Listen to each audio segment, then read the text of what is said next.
And there it was, his beautiful skycraft, the Farfarer. Though it fare very far indeed, beyond the Empire, beyond the reach of the Empire, to the mystical island of Avalon. He didn't know exactly where it was, but he knew he could find it. And they would find peace there. Second star on the right, and straight on till morning, laughed Zenobia. And they laughed together for the first time in a long time.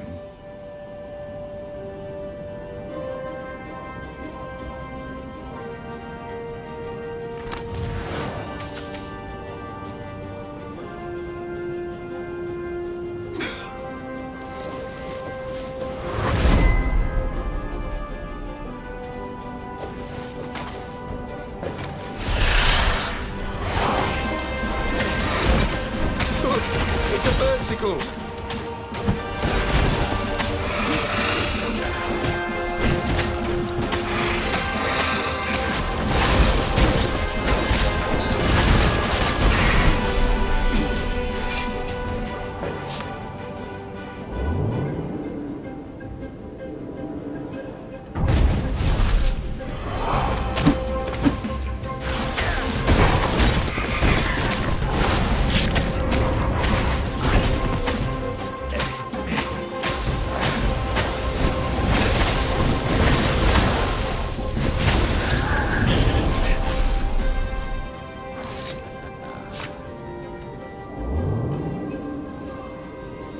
There was an engraving. Maximum capacity, 130 people.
But they did not go unnoticed.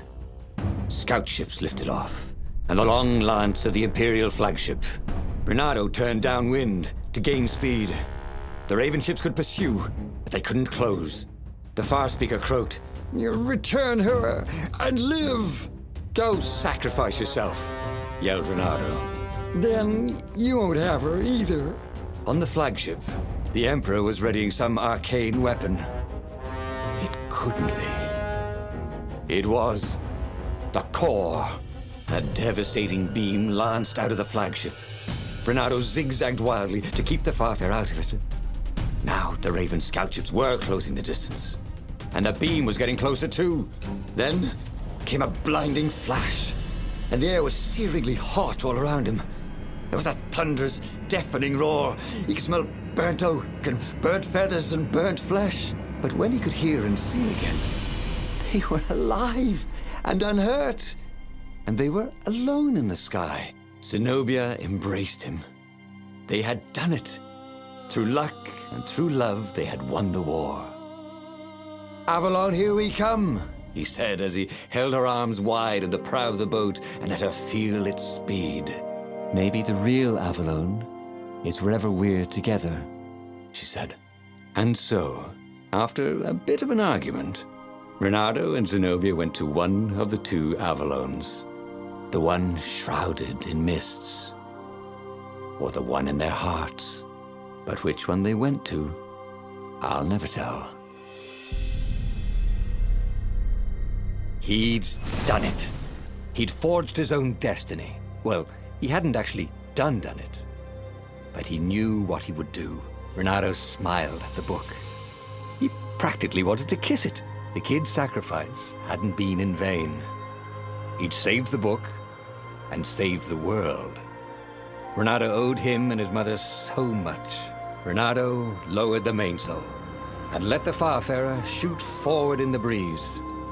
Second star to the right, and straight on till morning. This time, he would win.